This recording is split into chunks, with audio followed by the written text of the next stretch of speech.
शरद पवार ने अब बागियों के खिलाफ एक्शन लेना शुरू कर दिया है और अब शिंदे सरकार में मंत्री बनने वाले विधायकों की शिकायत पार्टी ने विधानसभा अध्यक्ष से की है। सभी 9 विधायक की सदस्यता खारिज करने की मांग की गई है। पार्टी के कार्यकारी अध्यक्ष प्रफुल्ल पटेल और सुनील तटकरे को एनसीपी से बर्खास्त कर दिया गया है, तो अजीत के साथ शपथ ग्रहण करने वाले पार्टी के क्षेत्रीय महासचिव शिवाजी राव गर्जे, अकोला शहर जिला अध्यक्ष विजय देशमुख और मुंबई डिवीजन के कार्यकारी अध्यक्ष नरेंद्र राणे को भी पार्टी से बाहर निकाल दिया गया है। ये कदम पार्टी की कार्यकारी अध्यक्ष सुप्रिया सुले की चिट्ठी के मिलने के बाद उठाया। सुले ने बागियों पर कार्रवाई की मांग की थी। दूसरी तरफ अजीत पवार भी एनसीपी की नई टीम बनाने में जुटे हुए हैं। प्रफुल्ल पटेल ने एनसीपी के प्रदेश अध्यक्ष जयंत पाटिल को बर्खास्त कर उनकी जगह सांसद सुनील तटकरे को प्रदेश अध्यक्ष बना दिया है, तो अनिल पाटिल को व्हिप की जिम्मेदारी दी है। इन सबके बीच तमाम विपक्षी पार्टियों का समर्थन शरद पवार को मिला है और सभी ने उम्मीद जताई है कि पवार महाराष्ट्र ही नहीं पूरे देश में एक ताकत है और इस बगावत का सामना वो आसानी से कर लेंगे। दूसरी ओर शरद पवार ने भी पार्टी को एकजुट करने की कोशिशें तेज कर दी है। सतारा पहुंचे पवार ने कहा कि बीजेपी देश भर में चुनी हुई सरकारों को गिरा रही है। महाराष्ट्र में भी ऐसा ही हुआ था। अब राज्य की जनता को एकजुट होकर अपनी ताकत दिखानी होगी। हमारे कुछ लोग बीजेपी का शिकार हो गए, लेकिन हम नई शुरुआत करेंगे।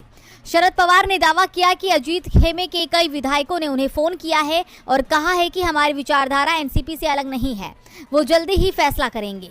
इस बीच एनसीपी सांसद अमोल कोल्हे, जो रविवार को शपथ ग्रहण समारोह में मौजूद थे, उन्होंने शरद पवार के साथ होने का ऐलान किया है।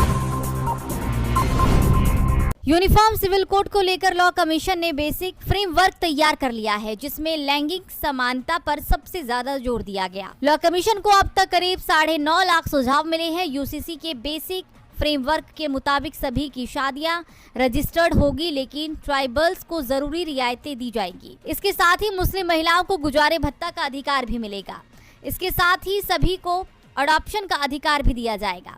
यूसीसी के लिए तैयार बेसिक फ्रेमवर्क के अनुसार बहुविवाह पर पूरी तरह से रोक लगा दी जाएगी। इसके अलावा इद्दत और हलाला पर भी रोक लगेगी। उत्तराधिकार में लड़की और लड़के दोनों को बराबर का हिस्सा मिलेगा। पति की जान चली जाने की स्थिति में और बेटा ना होने की सूरत में मुस्लिम महिला को संपत्ति का पूरा हिस्सा मिलेगा। इसके साथ ही पति के भाइयों को हिस्सा नहीं मिलेगा। वहीं सुझाव के आधार पर इसमें संशोधन भी किए जा सकेंगे।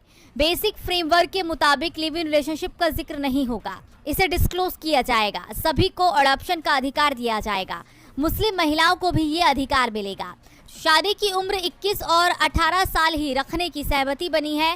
तलाक के एक जैसे आधार होंगे। जो आधार पुरुष के लिए होंगे वही महिला के लिए भी होंगे। गार्डियनशिप से जुड़े कानूनों को आसान किया जाएगा। पूजा, नमाज और शादी के तौर तरीकों पर कोई रोक नहीं। सभी अपने धार्मिक नियमों का पालन कर सकेंगे।